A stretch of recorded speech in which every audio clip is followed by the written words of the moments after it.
عبده ورسوله كاتب النبيين صلى الله عليه وسلم.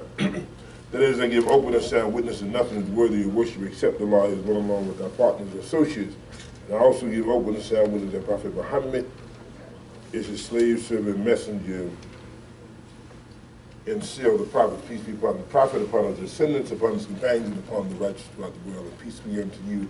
Assalamu alaikum.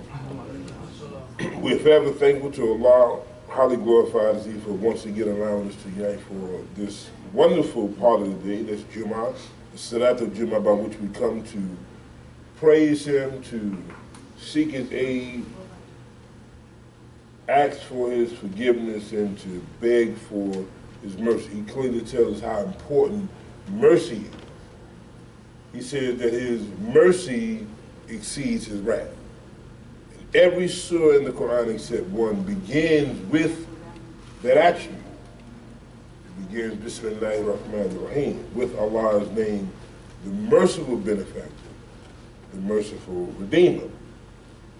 In fact, He tells us, had it not been for His mercy, none of us would be in existence. That's how important mercy is. So we thank Him for giving us His mercy. We thank Him for life, to be able to participate in this ever-growing world. You understand that Allah says He created you and placed you on the earth and allowed everything in creation to render service to you. That's a powerful position. That everything in all of this vast creation, Allah said He created it for you. See, the Quran, this revelation, is about man. It's about man, his relationship with his evolver, and then his position in the world. You have to understand that now. It says it's Huda Linas. It's guidance for man. Now here's man, here's this great creature who gets his power from his submission to the evolver of life. That's where our power comes from. Our power comes from this close relationship that we have with evolver. So we say, Rabbi, my evolver. He says He's Rabbi al-Alamin, He's the evolver of everything in existence. See, this attribute of Rabb is so significant because that attribute suggests evolution. That attribute suggests that Allah is the one who's lifting us up so we can take our rightful position in the world. He said He made you Khalifa. Not just one who has the power in the earth, but the one who's coming behind those who already made a way. That's the Khalifa. The Khalifa is the one who comes from behind. See, some have already gone before us. They've made the sacrifice, they've made the contribution, and they've made it easier for us to live. So Allah said the Khalifa is the one who is coming behind those who had to go through troubling times. And then those who come after us, their time will be a little easier. It's going to be some challenges, but we broke through. We broke through scientifically, we broke through technology, we broke through in medicine. And then those who come behind, all I got to do is just walk through and carry on what we've already put in position. So He said He created you and placed you in the earth and made the earth render a service to you. That's powerful. And this is why we say Alhamdulillah Rabbil Alamin. We say all the praise due to Allah because we understand what Allah has done for us and what He is doing for us right now. Not only what He's done for us, but what He's doing for us right now. So He's Rabb. He's the evolver. Here's a verse where Allah says, and Allah is the friend of the believers. That's powerful right there. If you understand what a friend is, He said He's the wali. If you understand what a friend is, I remember one time in elementary school, I had a problem spelling the word friend. And I would write F-R-E-I-N-D. It's one of those words you can mix the I and the E, you can mess it up sometimes. So the teacher said, no, that's not how you spell friend. So she went to the board and she wrote F-R-I-E-N-D, and she circled E-N-D. Said, see, this is what a friend is. A friend will stick with you to the E-N-D. See, I never forgot that. I never forgot that what a friend is. I got the first lesson on what it means to be a friend. That a friend will stick with you in tough times. A friend gonna be there to celebrate the good times. A friend gonna be there when times are challenging. So Allah said, He is the friend of those who believe. See, He is the friend to those who trust Him. If you trust Allah, because that's what a believer is, if you trust Allah, He says He's your friend. And He said that He will make a way for you when you thought there could never be a way. When times were tough and challenging, you couldn't see your way through the stress, through the pain. I lost my job, I'm not feeling good, things are rough. God said He'll make a way for you where you thought there was never a way. When others decide to commit suicide, when others decide to throw the towel, and Allah said, no, I'm your friend, and I'll make a way for you where you thought there could never be a way. That's the power of a friend. And you're going to have storms. All of us going to face challenges. And it has been said you either enter in a storm, you're in a storm, or you're on your way out of a storm. You're going to have challenges. And you need a friend. Because a friend is going to walk with you. A friend going to feel with you. A friend going to advise you. A friend going to comfort you. A friend going to show you, I'm here to support you in these challenging times. That's what a friend does for you. A friend sticks with you to the end. I never forgot that lesson. It's a powerful lesson. And Allah says He is the friend of the believers. And then He tells another verse, He said that Allah is a friend of those who believe. He takes them out of darkness and into the light. See, your friend is going to take you to a better place. When you got challenging times, you don't call everybody. You call one who've earned a relationship that you can trust them. And they're going to take you to a better place emotionally. They may take you to a better place economically, financially. They may take you to a better place in terms of your sustenance, but you need a friend. And Allah says He is the friend of those who believe. He's going to take them from a darkness. He's going to take you from pain. He's going to take you from the state when you feel inadequate. I don't feel strong enough. God said He will move you from that place and take you to a place where you can see enlightenment. Because in the place of darkness is where Shaitan operates. The doubt, the confusion, the worry, the stress, you just can't see your way through. Allah said, take you from the depths of darkness and bring you into the light. That's what a friend will do. So it makes it clear to us that your protector, your wali, is the one who created you and said that He will give you the aid that you need. He will give you the comfort that you need. So we say, Alhamdulillah, for the relationship that we have with the evolver of all things in existence. So Allah said He is the friend of the believers. He says also that He is Al-Mu'min, that He is the believer. And I used to look at that attribute and I used to say, now, how is Allah the believer? I believe in Allah. I trust in Allah. I believe in the guidance He's given us. But how is Allah the believer when it's we who believe in Him? But you have to realize that Allah believes in his creation. In other words, Allah created you and he believed in the possibilities he put in your body. He believed in what you can do. He said he made you to rule on earth. He believes that. He said that the believers will be victorious. He believes that. He believes in you more than you believe in yourself.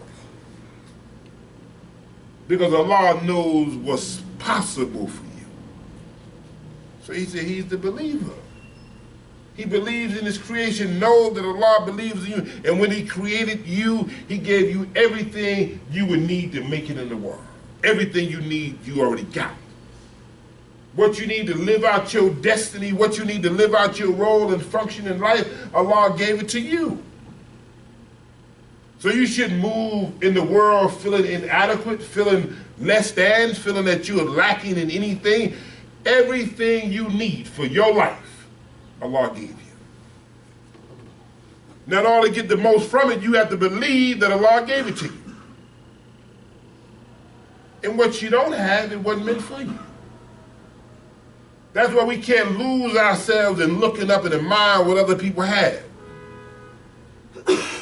And you feel insufficient.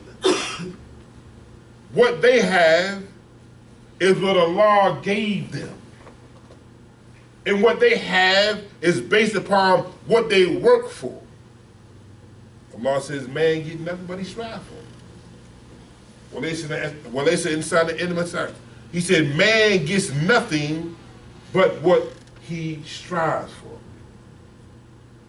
And your getting is in your striving. And if you don't put enough in, you can't expect much in return. So he's the one that believes in us. And the way we realize what we've been blessed with, we gotta work. Don't you know that's one of the benefits of work? One of the benefits of work is that you realize that you're releasing what you have.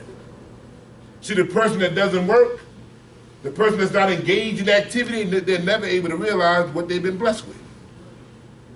The person who's inactive, how can they actually ever see what they've been gifted with?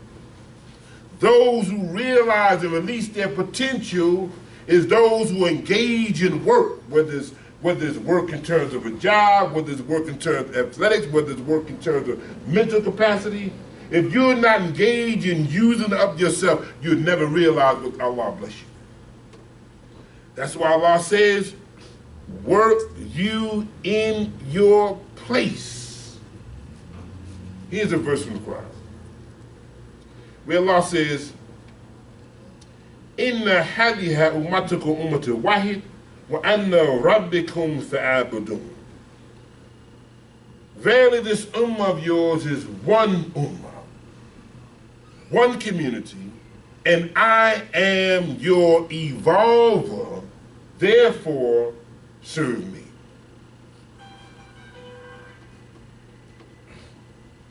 One ummah. Prophet Muhammad sallallahu alaihi wasallam gives us the picture. He gives us a picture of community life. He says that the community is like a body. And when one part of the body ails, the entire body feels the discomfort. You can have a back pain that throws your whole system off. You can have a headache and it throws everything off, throws all your function off. He said that's how the community is. The community is just like a body. And the reason why here's a picture, because the human being thinks in pictures. You don't think in words. So it gives you the picture of a community just like your physical body. And on your body you have all these limbs and organs to function, to carry out certain things, certain roles, certain responsibilities. That the organs can only do what that organ is designed to do. That's why the verse says, work you in your place.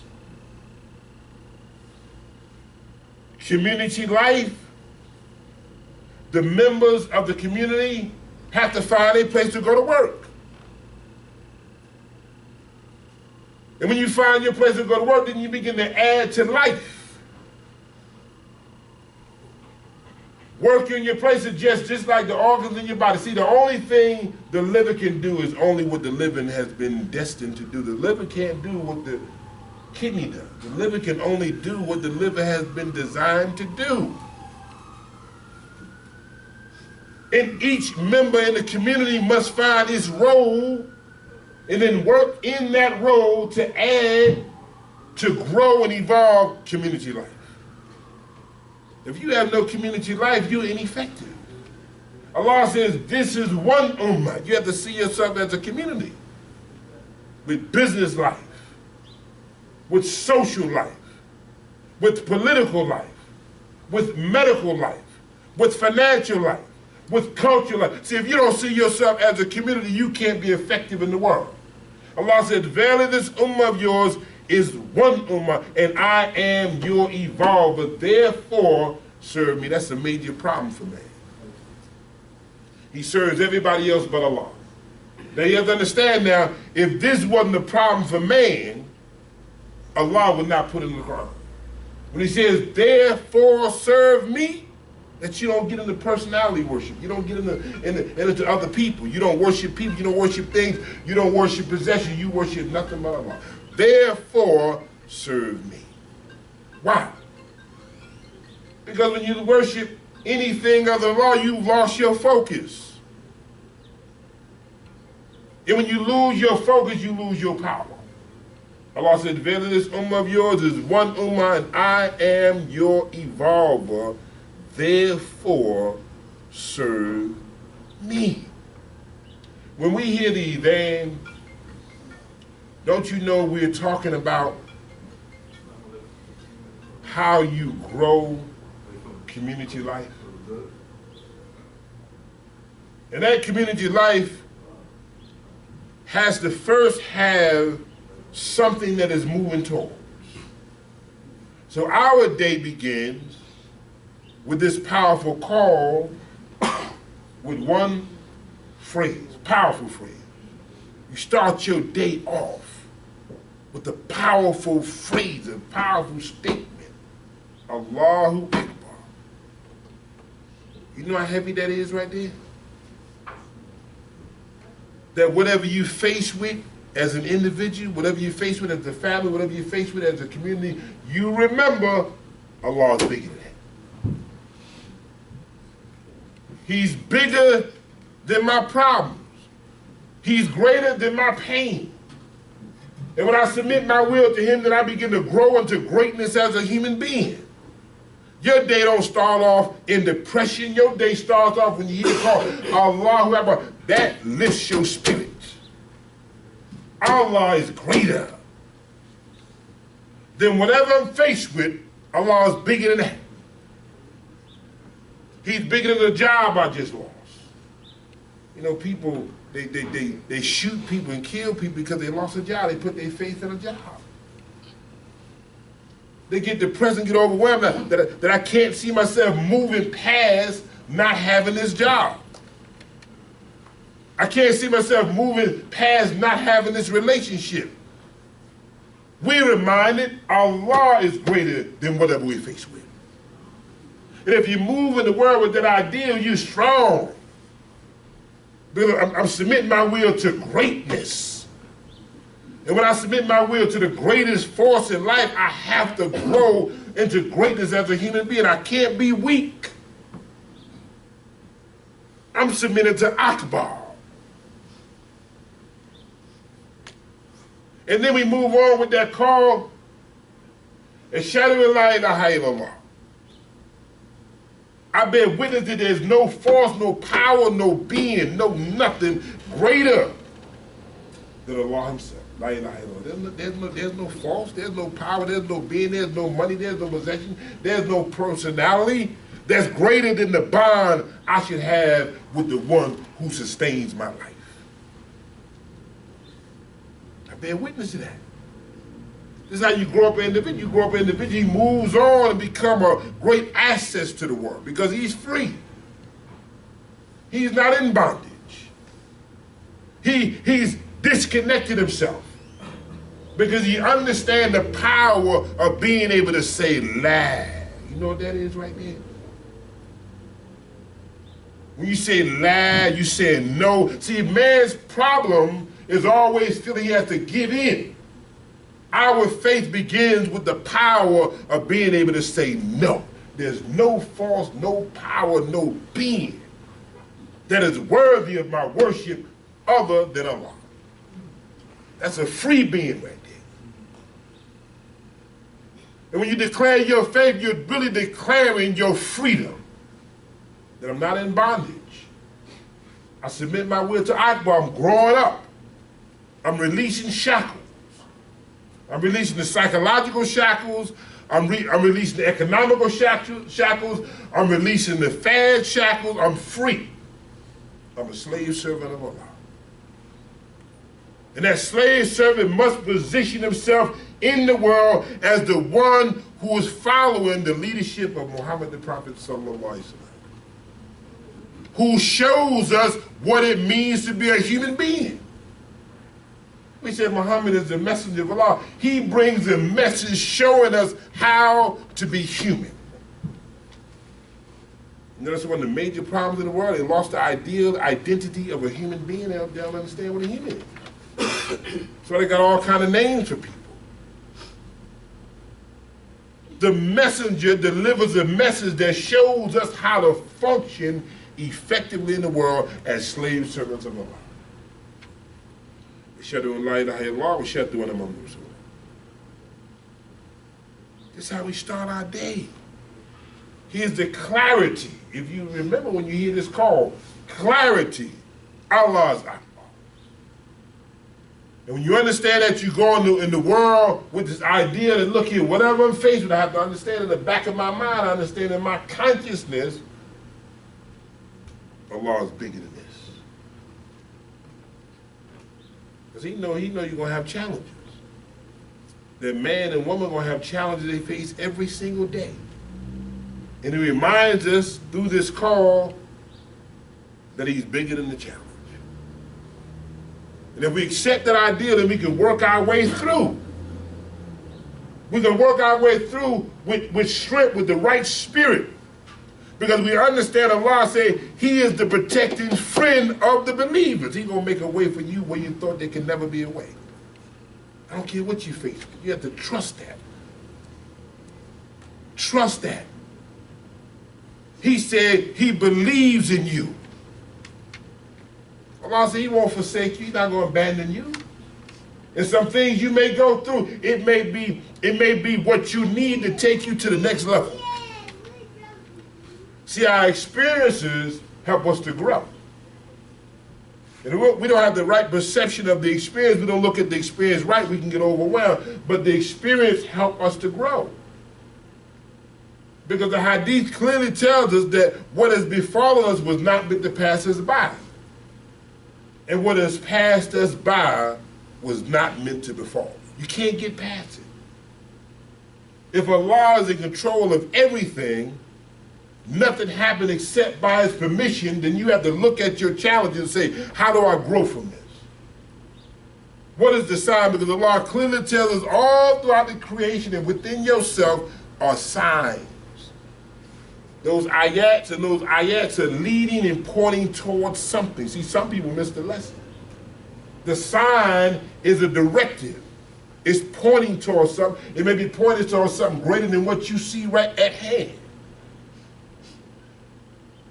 So the challenge is there to lift us up. That's why we said the verse says, فَلْيَعْبُدُوا رَبَّ.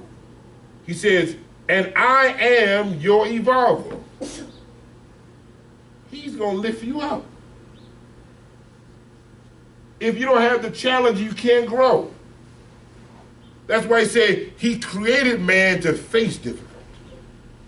We're trying to run away from the challenge. But he said he created you for that purpose. How you going to be strong? How you going to grow if you have no challenges? I don't care what field of life you deal with. I don't care if you go back to elementary school. If you didn't take the test, you couldn't grow. The teacher gave you the test. Okay, we're going to have a math test. In fact, we're going to have a quiz. And the quiz is to help you to see if you're qualified to move to the next level. And Allah said He will test you. The test ain't for Allah, the test is for you. Some people make it through the test, others don't. I think I remember the movie called, I don't know if it's Game of Death, it was Bruce Lee, and I've talked to you about this before, and he had to go get the enemy. And every level in the building he went, the challenge got stronger. One guy he go fight, he run through him. Next guy he fight is a little more challenge, but he find a way to figure out to run through him.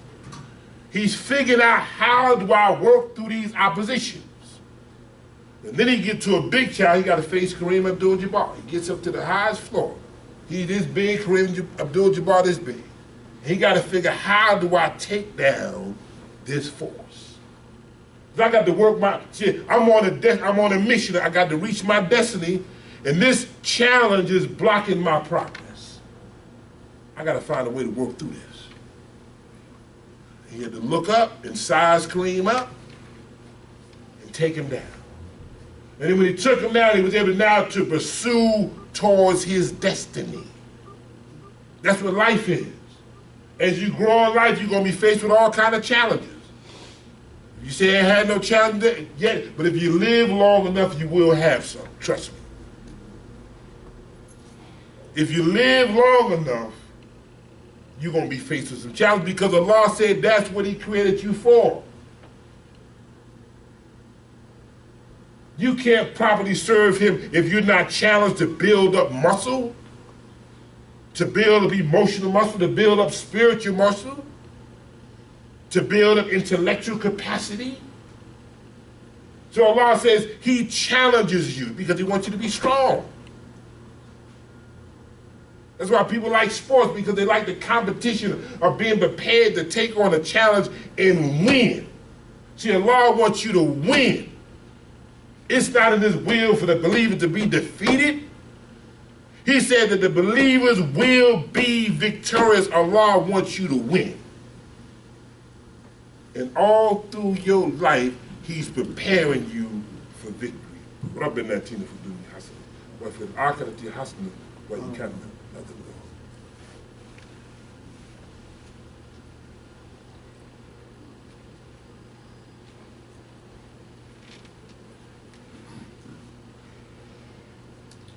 So he says, قَدْ أَفْلَحَ الْمُؤْمِنُونَ, that the believers will be successful. He wants you to win. Whatever you're engaged in, Allah wants you to win. And when we look at the life of Muhammad the Prophet, peace be upon him, sallallahu alaihi wasallam, we see the picture, or we read the story of a victory, of overcoming. That's why when you read the Quran, you see that the Quran is laid out with stories and lessons that show us how to win. It's not in Allah's will for the believers to be defeated, to be wiped out, to be crushed, to be non-effective in society. I look around in major cities, Muslims have lost their power. They got to go into a restaurant and almost try to figure out, how was your food made? You know, could you clean the grill? That makes no sense. That's why I say, verily, this is one ummah. The ummah has to provide the basic necessities. Food, shelter, you need home, you need somewhere to live. You got somewhere for to live. The believer have the housing for you. Clothing. These are basic necessities. But you find Muslims are ineffective. Because he hasn't gotten in his mind that Allah wants you to win and position yourself so you can serve not just Muslims, you can serve the world. Because what you have, the world is longing for. The food you eat, the world is longing for. You know, more people now are trying to eat natural. They're talking about this whole idea of holistic. They're talking about this whole idea of organic. They see, Allah allowed us to understand the power of that. When you start talking about halal, there's no steroids in the food. The food is not injected so that the bird can grow quicker, so it can sell faster, but it's filled with nothing but toxins and poison. That the farmland is right, the soil is fresh. Because you understand you are what you eat. People realize that the toxins you put in your body now begin to lead to illnesses. That's what Allah says for you. That's why He said you are the best group brought out for all people. That you're the best ummah brought out, not for Muslims. What you have is for linas, what you have is for the world. You have to understand that picture. The picture Allah said, you're the best group of people brought out for all people, not for Muslims. We have to get away from the Muslim relationship. Our position is we're here to serve people. Kharaj means exit. You're coming from somewhere. Allah brought you out from whatever world you was in, whatever state you was in, whatever your emotional state, your psychological state, your financial state, whether you was in the mud, in gangs, on drugs, wherever you were there, Allah said, you become a part of this ummah, you are now part of the best group brought out for all people. You come here to serve. So the world is looking for leadership. That's why Allah says here that we follow the millah. Millah to Ibrahim. You know, Ibrahim, Allah said, was a Khalil. He was a friend. Now Allah says Ibrahim himself is a ummah. He was a model. And when we study Hajj, we follow the footsteps of Ibrahim. If any of you made Hajj, when we make Hajj, we follow the footsteps of Ibrahim. Struggle, determination, the will to not give up. See, Allah wants you to win. Don't give up. And one of the things Ibrahim was willing to do, he was willing to let his son go. That's a great thing. That for the pleasure of God, I'm willing to sacrifice my child, which means I'm willing to sacrifice myself. Now here's the story. On Easter, they came to speak to some American businessmen. And while he was speaking to an American businessman, he asked me, he said, what's the most important word in your language? They said, peace, love, prosperity, strength and power. He said, no. He said, the most important word in your language is let, L-E-T. Like, let it go, let it happen, let it flow. You understand the whole idea of Ibrahim was willing to let his son go for the pleasure of Allah. You know how much we hold on to? We hold on to so much that it robs us of our joy. We hold on to so much it robs us from connecting with another person because I remember what you did or said to me. I hold on and it costs me emotionally. It costs me psychologically because I just won't let it go.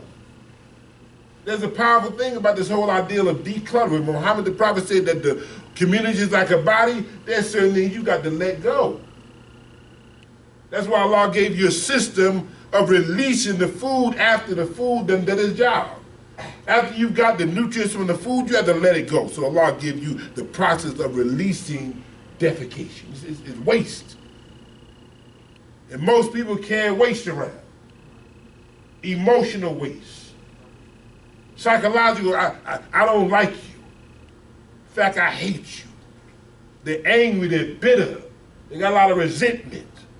And they're tied up in all those emotions, and those emotions now become toxic and they work against them.